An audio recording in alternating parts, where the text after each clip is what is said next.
NAFC resmi berdiri, Malaysia ajak Indonesia, Thailand, dan Singapura untuk join. Netizen, waduh jangan kalau sama Malaysia. Vietnam ingatkan Indo jangan sampai ikut ke bawah arus Malaysia. Tran Kuak Tuan, jangan sampai menyesal.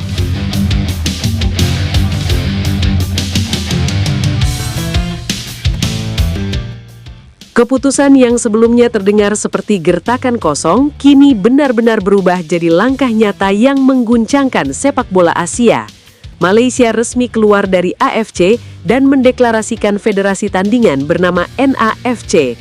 Ini bukan lagi sekedar wacana atau ancaman emosional, tapi sudah menjadi tindakan konkret yang membuka potensi perpecahan besar di kawasan. Langkah ini langsung memicu reaksi beragam, mulai dari yang menganggap ini sebagai bentuk keberanian melawan ketidakadilan, sampai yang melihatnya sebagai keputusan nekat tanpa perhitungan matang. Dan seperti yang sudah ramai dibahas, semua ini bermula dari satu konflik besar yang belum benar-benar mereda. Malaysia merasa diperlakukan tidak adil oleh AFC, terutama setelah keputusan kontroversial yang membatalkan dua pertandingan mereka di kualifikasi Piala Asia, yaitu melawan Vietnam dan Nepal. Dalam sudut pandang Malaysia, keputusan itu tidak hanya merugikan secara teknis, tapi juga menghancurkan peluang mereka untuk lolos ke Piala Asia 2027. Mereka meyakini bahwa jika dua laga tersebut tetap dihitung, posisi mereka di klasemen akan cukup untuk mengamankan tiket ke turnamen. Tapi kenyataan berkata lain. AFC tetap pada keputusannya, dan Malaysia harus menerima kenyataan pahit tersingkir dari persaingan. Dari sinilah narasi ketidakadilan mulai dibangun dan terus digaungkan oleh federasi mereka. Namun yang membuat situasi ini makin panas bukan hanya soal keputusan AFC, tapi bagaimana Malaysia meresponnya. Alih-alih fokus pada jalur banding atau diplomasi yang lebih panjang, mereka memilih langkah ekstrim, keluar dari AFC. Sebuah keputusan yang jarang terjadi dan penuh risiko. Karena keluar dari AFC bukan hanya soal meninggalkan kompetisi, tapi juga meninggalkan seluruh ekosistem sepak bola Asia yang sudah terstruktur, mulai dari kualifikasi, turnamen, hingga ranking internasional. Tapi Malaysia tampaknya sudah bulat dengan keputusan mereka. Mereka tidak ingin lagi berada dalam sistem yang menurut mereka tidak adil. Disinilah NAFC mulai diperkenalkan sebagai kekuatan baru di Asia. Sebuah organisasi yang diklaim akan membawa sistem yang lebih adil, transparan, dan berpihak pada anggotanya.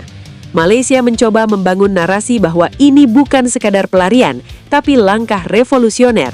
Mereka ingin terlihat sebagai pionir perubahan, bukan korban yang lari dari masalah. Tapi tentu saja membangun federasi baru bukan perkara mudah. Butuh dukungan, butuh anggota, dan yang paling penting butuh legitimasi. Untuk memperkuat posisi mereka, Malaysia mengklaim bahwa sudah ada 5 negara Asia yang siap bergabung dengan NAFC. Klaim ini langsung jadi sorotan utama, karena jika benar, maka NAFC punya potensi untuk berkembang lebih cepat. Tapi di sisi lain, tidak adanya transparansi soal siapa saja 5 negara tersebut justru memunculkan tanda tanya besar. Banyak pihak mulai meragukan apakah klaim ini benar-benar berdasarkan kesepakatan nyata atau hanya strategi untuk menarik perhatian dan membangun momentum. Karena dalam dunia sepak bola internasional, keputusan untuk berpindah federasi bukan hal kecil yang bisa dilakukan tanpa pertimbangan panjang. Reaksi publik pun langsung bermunculan. Banyak yang melihat langkah ini terlalu terburu-buru. Bahkan tidak sedikit yang menganggap ini sebagai bentuk frustrasi yang dibungkus dengan ambisi besar.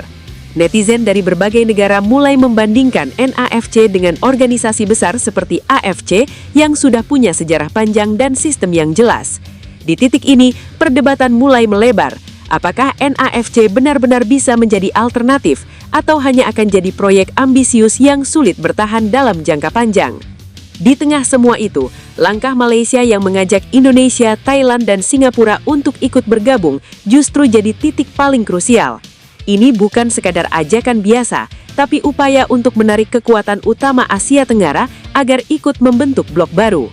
Indonesia jelas jadi target utama, bukan hanya karena basis suporternya yang besar, tapi juga karena perkembangan timnasnya yang sedang naik. Thailand dengan reputasi konsistannya, dan Singapura dengan struktur sepak bola yang rapi juga jadi incaran strategis. Namun respon yang muncul justru tidak sesuai harapan Malaysia. Di Indonesia, banyak netizen yang langsung menolak ide tersebut. sentimen jangan ikut-ikutan Malaysia langsung ramai di berbagai platform. Bukan tanpa alasan, karena publik melihat langkah Malaysia ini masih penuh ketidakpastian. Bergabung dengan NAFC berarti meninggalkan jalur kompetisi resmi AFC yang sudah jelas arahnya. Dan bagi Indonesia yang sedang membangun momentum, risiko seperti ini dianggap terlalu besar. Alih-alih melihat ini sebagai peluang, banyak yang justru melihatnya sebagai jebakan. Vietnam bahkan mengambil posisi lebih tegas. Mereka secara terbuka mengingatkan Indonesia agar tidak terbawa arus. Pernyataan dari Tran Quoc Tuan menjadi sinyal kuat bahwa negara-negara lain di Asia mulai memandang NAFC dengan skeptis. Bagi Vietnam, stabilitas dan konsistensi dalam sistem yang sudah ada jauh lebih penting daripada mencoba sesuatu yang belum jelas masa depannya.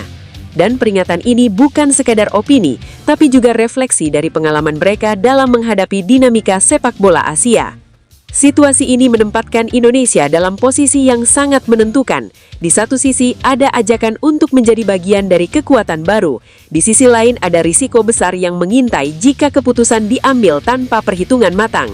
Ini bukan hanya soal ikut atau tidak, tapi soal arah jangka panjang sepak bola nasional. Karena sekali keluar dari AFC, tidak ada jaminan bisa kembali dengan mudah. Dan jika NAFC gagal berkembang, maka negara yang bergabung bisa kehilangan banyak hal, mulai dari kesempatan tampil di turnamen besar hingga eksposur internasional. Lebih jauh lagi, muncul pertanyaan besar tentang masa depan NAFC itu sendiri. Apakah benar bisa menjadi federasi tandingan yang kuat, atau hanya akan jadi organisasi yang kesulitan mendapatkan pengakuan global? Karena dalam dunia sepak bola, legitimasi bukan hanya soal jumlah anggota, tapi juga pengakuan dari badan internasional seperti FIFA. Tanpa itu, kompetisi yang diadakan bisa kehilangan nilai dan daya tarik. Dan disinilah tantangan terbesar Malaysia sebenarnya. Di sisi lain, konflik ini juga membuka diskusi tentang bagaimana seharusnya federasi besar seperti AFC mengambil keputusan. Apakah sudah cukup transparan? Apakah semua anggota merasa diperlakukan adil? Karena jika tidak, maka kasus seperti Malaysia ini bisa jadi preseden yang berbahaya. Negara lain bisa saja mengikuti langkah serupa jika merasa dirugikan. Dan jika itu terjadi, maka stabilitas sepak bola Asia bisa benar-benar terganggu. Namun pada akhirnya, semua kembali pada realita. Membangun sesuatu yang baru memang selalu terlihat menarik di awal, tapi mempertahankannya adalah tantangan yang sebenarnya. Malaysia mungkin punya ambisi besar, tapi tanpa dukungan yang kuat dan sistem yang jelas, NAFC bisa saja jadi catatan singkat dalam sejarah. Sementara itu, negara-negara lain harus berpikir dua kali sebelum mengambil keputusan besar yang bisa mengubah arah sepak bola mereka. Dan sekarang situasinya masih terus berkembang. Semua pihak masih menunggu langkah selanjutnya. Apakah 5 negara itu benar-benar akan diumumkan? Apakah Indonesia akan memberikan respon resmi? Atau justru NAFC akan berjalan sendiri tanpa dukungan besar seperti yang diharapkan? Satu hal yang pasti, ini bukan sekadar drama biasa. Ini adalah momen penting yang bisa menentukan arah masa depan sepak bola Asia. Karena di balik semua narasi tentang keadilan, ambisi, dan perubahan, ada satu hal yang tidak bisa dihindari. Setiap keputusan besar selalu membawa konsekuensi. Dan dalam kasus ini, konsekuensinya bukan hanya dirasakan oleh Malaysia, tapi juga oleh seluruh kawasan. Jadi pertanyaan sekarang bukan lagi apakah NAFC akan berhasil atau tidak, tapi siapa saja yang berani mengambil risiko untuk ikut dalam perjalanan yang penuh ketidakpastian ini. Wah, gimana pendapat kalian, bro? Apakah kalian setuju kalau Indonesia juga cabut dari AFC dan join NAFC? Jangan lupa tinggalin komentar kalian di bawah ini ya.